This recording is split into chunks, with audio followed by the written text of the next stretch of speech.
Hi, Kris Vallotton here from Bethel Church in Redding, California.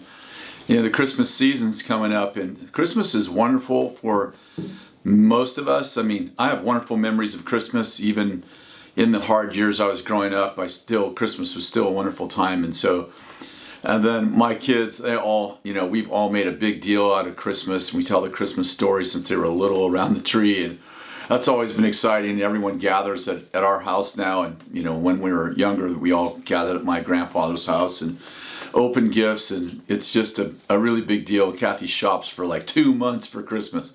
Seriously, we have our tree up, and I'm so thankful for the prosperity the Lord's brought into our lives in the last 15 years, because it wasn't always like that, but our tree's just covered in gifts. And Kathy sends out an email to all of our grandchildren, says, send me a list. And basically, Santa Claus is checking the list, and it's kind of crazy. So, but Christmas isn't so fun for some people. It's one of the, I think Christmas is the holiday with the most amount of suicides in history, in our history. And for some people, it's a reminder of what they don't have. The fact that they don't have anybody over, that nobody reaches out to them, that nobody gives them a gift, and it's a big old huge monument to their misery. Christmas and Thanksgiving are, for some people that are not as fortunate to have people who care and love them. It's a tough season. So I want to just talk about that for a few minutes. Last year, right before Christmas, I had a dream of a large boa constrictor that was attacking us, and I was crying for one of my family members' help. And later that day, I called that family member who hasn't been to Christmas or Thanksgiving for a number of years, and I really love him. And I called him and I said, "Hey, I'd love to have you come to Thanksgiving." And he said, "Yeah, I smoke, and I know it bothers the rest of the family, and I hate my smoking too." And I was like, "Oh, this is really, really strange." And immediately that dream came back to me that I had the night before I called him, and remembered that I was actually crying out to him for help. It was interesting because the dream of the boa constrictor was attacking us, and I was asking my close family member for help. And after I got off the phone, I realized that boa constrictor was shame. And it was separating some of my family from me. But in the dream, I was asking the person who was actually shamed for their help, which was very interesting. And I shared this last year, but as we were interacting with the team this year, they're like, "You really should talk about that shame thing last year, because it was really, I think the season makes it profound and powerful."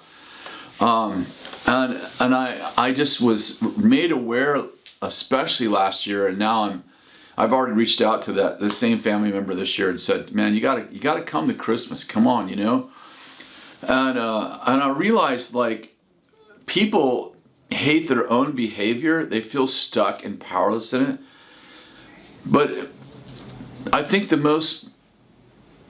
maybe the most destructive thing isn't even their behavior. Like in this case, this guy's like, "I smoke," and it's like, "I don't care that you smoke. You always go outside and do it." And it's like, nobody cares. I mean, I'd rather you didn't smoke, but I'd rather have you with your smoking than not have you at all. What kind of exchange is that? And how perfect you have to be part of the family, and how perfect do you have to be to sit with us? It's ridiculous that we could be that so judgmental and so critical. And I remember the saying. It was Robin Williams. Robin Williams said, I think I'll get this pretty close. He said, "Most people say being alone is the worst thing in the world, being lonely." He said, "It's really not true." He said, "The worst thing in the world is being with people who make you feel alone." And I was thinking about how, the more successful you are in the eyes of people, the more you attract some people and shame others without intentionally doing it. And a lot of people are attracted to people who are seemingly successful. And it's like, everybody wants the attention of a wealthy man. In fact, Proverbs says, everyone's a friend of a rich man, but who can find the friend of the poor?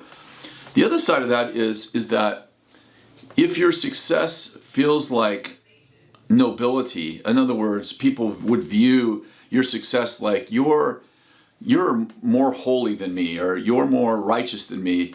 I think that it actually does the opposite of that particular proverb, in that it actually causes people to not want to be around you, not because they don't love you, but because they don't think that that's mutual.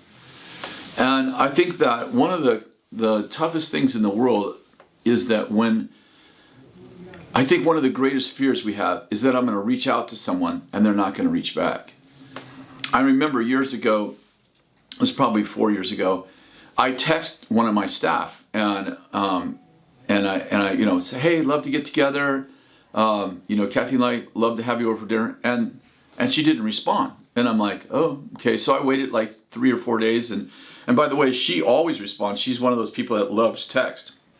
And so I waited like 3 or 4 days, and I text her again, hey, love to have you, over, maybe for dinner, whatever, maybe go out for dinner. And she didn't respond. Like another 3 days went by and she didn't respond.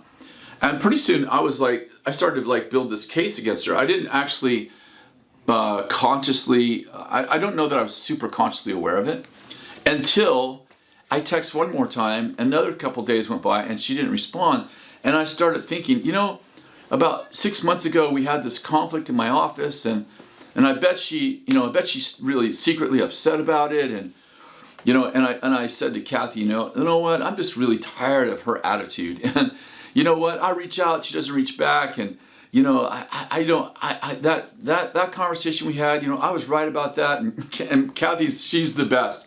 She actually loves everybody and has judgments for almost nobody. And she looks at me and she's like, well, how do you know it has anything to do with that? You've had conversations with her since then. And I'm like, I just know. I know that's why she's not answering. She's like, you really don't know that. And I'm like, yeah, well, listen, I'm just tired of it. I'm really tired of being treated rejected like this. And Kathy's like, she don't even want to be in the room with me anymore. She's like, well, whatever. About 2 days passed, so I stopped texting. I'm like, forget you. And about 2 more days passed. Now it's been like 9 days. And I get this text message from my friend, my staff member, and she's like, hey, so sorry I didn't text you back. I was at a women's retreat and we were way back in the woods, and we had no we had no Wi-Fi, and I just saw, I'm so sorry I didn't text you right back. Yes, I'd love to have dinner with you, on and on and on. And I'm like, unbelievable that I could build a case against someone because I reached out to them and I was convinced that they were not reaching back because they had some offense. I was making up stories about the offense that she had with me. And not only was I have you ever played that out? Like you playing both sides of the court, like she's going to say this and then I'm going to say this and then I'm going to got that. It's like it was doing that. I was actually being deceived, and I was like, wow, rejection is a crazy storyteller. A crazy storyteller. I was telling her story, and I was responding in the court of my own imagination with my own story. And the truth is, it had nothing to do with reality whatsoever. So I was thinking about, Christmas coming up, and how, important it is that people actually have fellowship with one another. Like 1 John says, come and have fellowship with us because our fellowship is with the Father. And it goes on to say that, let's see, I'm so thrashing the verse right now. I'm pretty sure I have it here too. Sorry, now I'm stalling because I don't see the verse, but I do have it. It's 1 John 1, and it says, 1 John 1:6, it says, if we say we have fellowship with him, and yet we walk in darkness, we lie and do not practice the truth. But if we walk in the light as he himself is in the light, and we have fellowship with one another, the blood of Jesus, his son, cleanses us from all sin. And the point that John's making is it's actually fellowship, the word koinonia, the Greek word koinonia, that actually creates the kind of culture that cleanses us from sin. And the challenge is, the catch-22 is that fellowship destroys shame, but the shame keeps us from fellowship. Let me say that again. It's fellowship that actually destroys the shame and guilt of sin.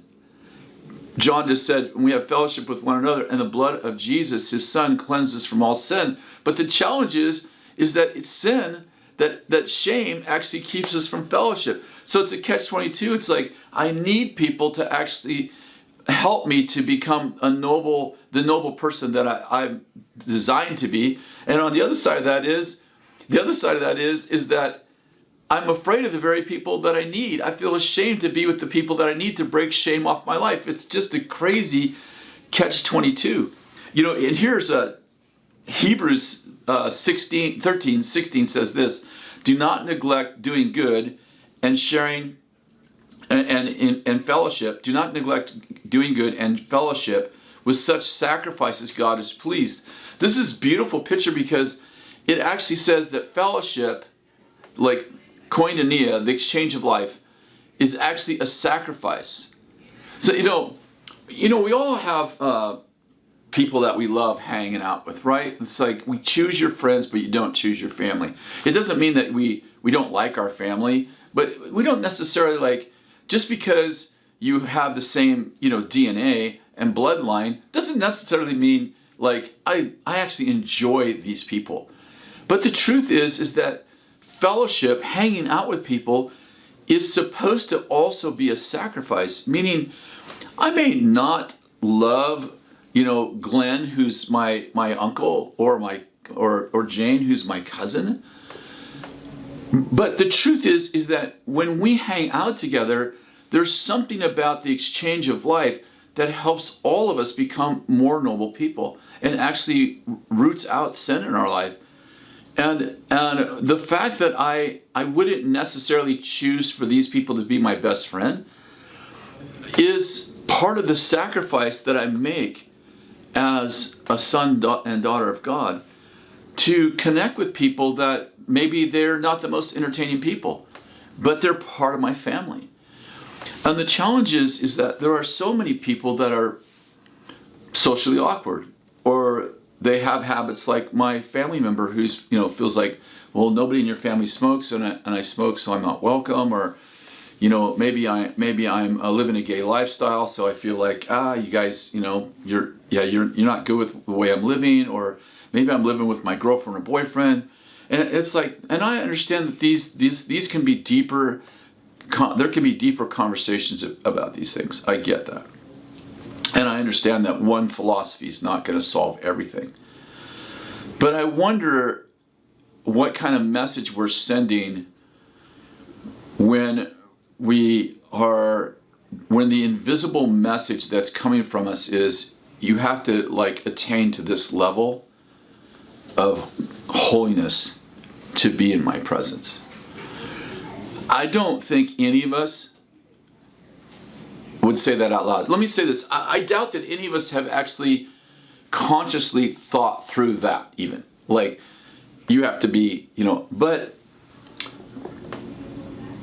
but we can send, there's lots of ways to communicate, right? Like, not just with words. Like when your son or daughter, you say, hey, I want you to clean that, can you wash the dishes? And they go, everybody knows, like, you just spoke without words. The psalmist says that God actually speaks without words. And so there's lots of ways to communicate. And I wonder how many people in our families at Christmas time and Thanksgiving, these special times, where people just feel shamed. Like they don't want to come around. I know, there were years when my kids were small, and my mom was very generous, and she gave gifts to everybody in the whole family. And I know that just the feeling like that we were broke and that we could give a couple of gifts to our kids, but we really didn't have extra money to give to my parents. And I'm like, oh, this is going to feel really weird. Like, who doesn't like to get gifts? But when you're a father and a mother, the inability to exchange gifts, the inability, like, are you going to give me a $300 gift and I'm going to give you a $10 gift? Like, there's a feeling of shame when someone's strength is on full display and you don't feel as qualified as them. I know that I have another family member who does come to our Christmas and Thanksgiving, but he constantly talks about the fact that he doesn't have enough money to buy gifts for everybody. And we're like, and what we've done with him, we're like, hey, why don't we exchange with you? Why don't we exchange a couple of, like, you give to these two people and these two people give to you, and that'll be, in other words, it's okay. Like, we don't want wealth to separate us. We don't want bad habits to separate us. We're a family. I just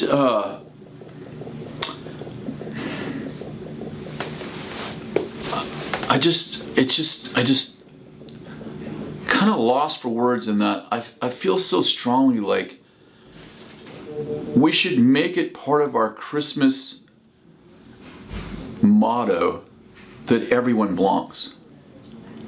That if you're part of our family, you belong here. Listen, you don't have to worry about bringing gifts. You don't have to worry about bringing things to us. It's like, just bring you. Like, you're the best gift we have.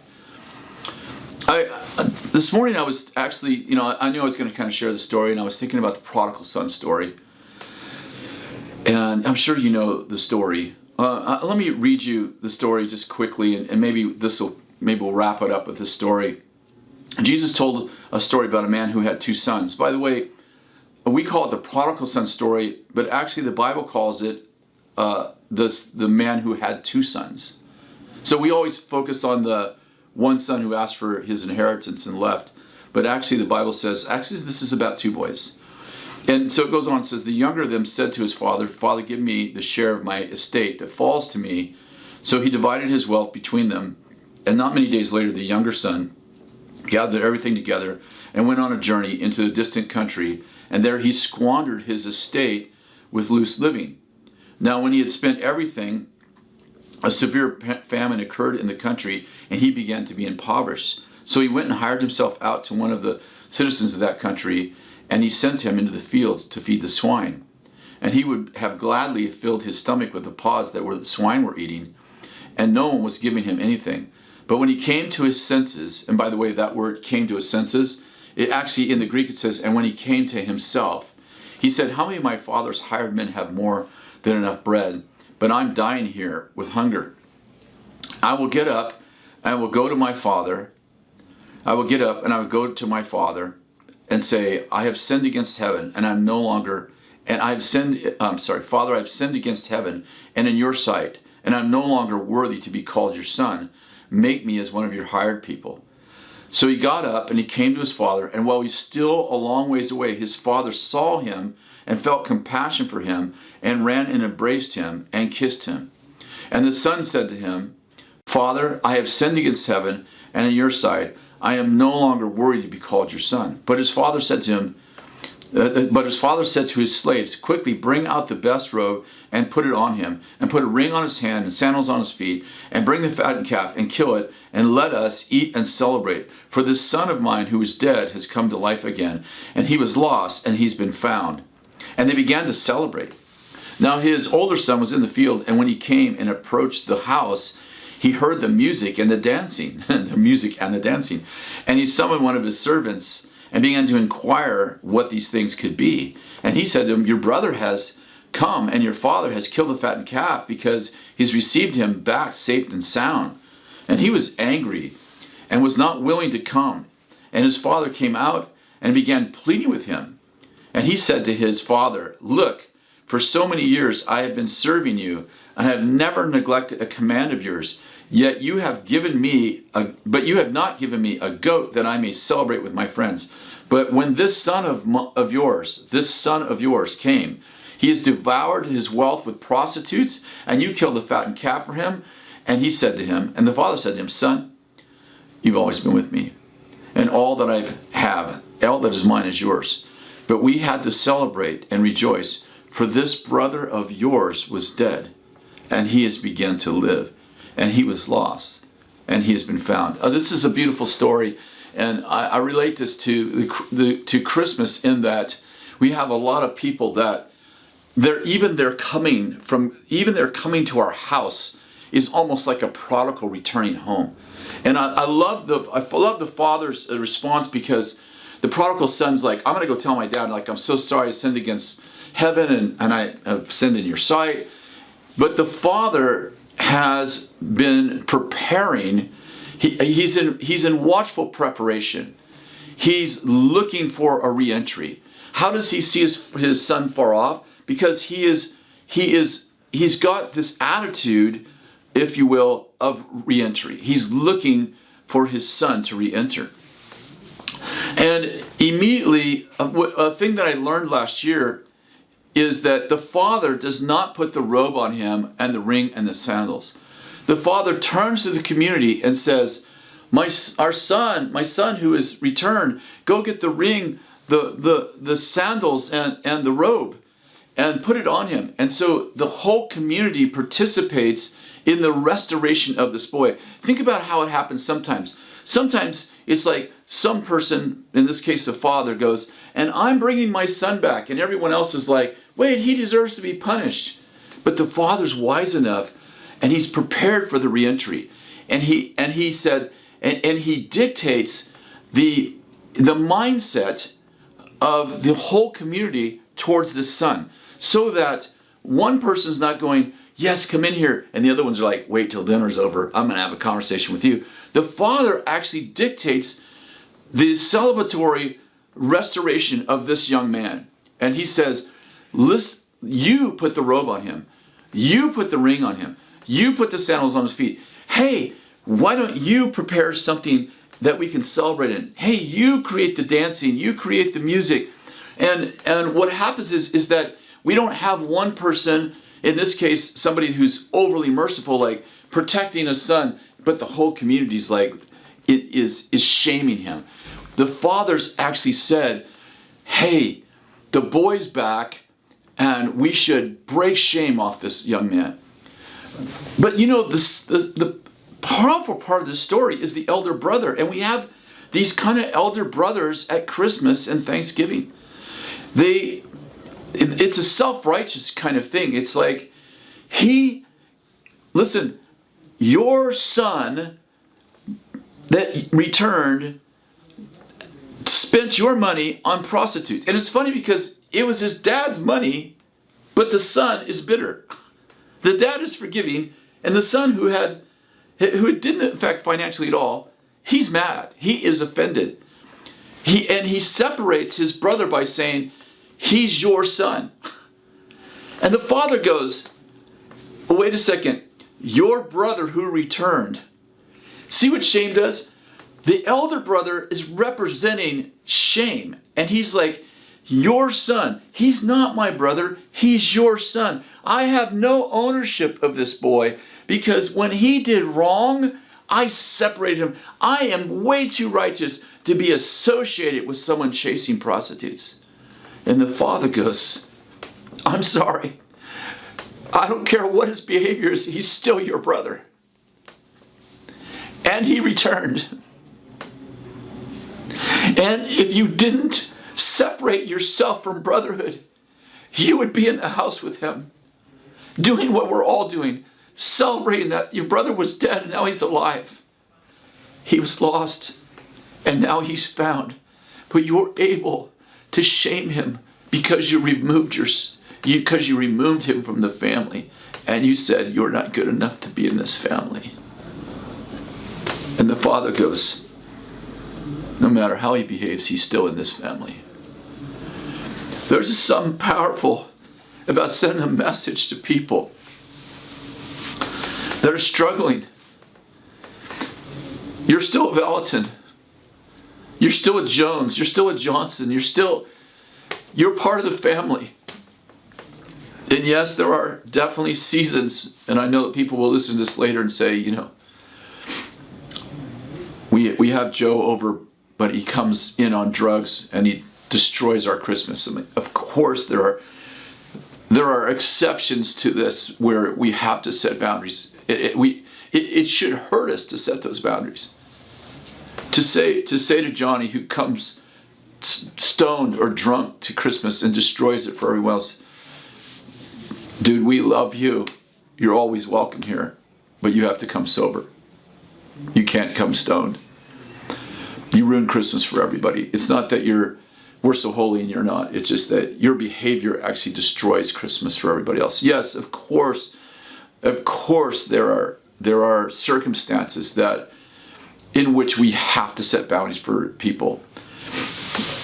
But most of us don't have those situations. We just have people who don't want to be around, especially most of you that are listening to this, you're Christians, and you're like, you have a righteous standard, and maybe you're like, I know I'm not perfect, but just in your following of Jesus, there are things and habits that have fallen off of you that other people have not had that privilege of finding grace that delivers them from sin. And even though you're like, his standard's up here and I'm living here, it's like, yeah, but most of the world lives here, and when they get in your presence, they feel like they're judged. I feel like it's really important for us to find a place where people feel welcome.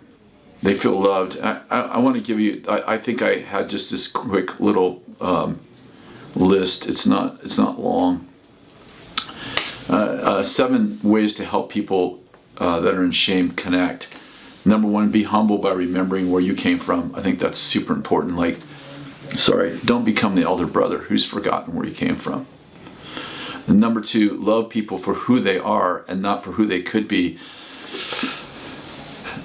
Oh gosh, this is really big, because when you have vision for someone and they're living at a 2 and they have potential to be a 10, it's kind of easy to love them for what they could be.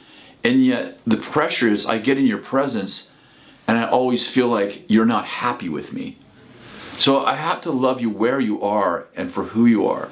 Number 3, and I think this is big for me and for everyone. Don't parade your accomplishments in front of the broken. I write a new book, and I'll tell you, I run around when we get the first copy in, I run around the whole church team. Look at my new book, and everyone's like, that's amazing, and everyone does it. We all do it. Like, someone celebrates something and they preach, and we're all passing around the video and like, you should hear Chris Cruz preach this week, and we're all like, this is the culture we have.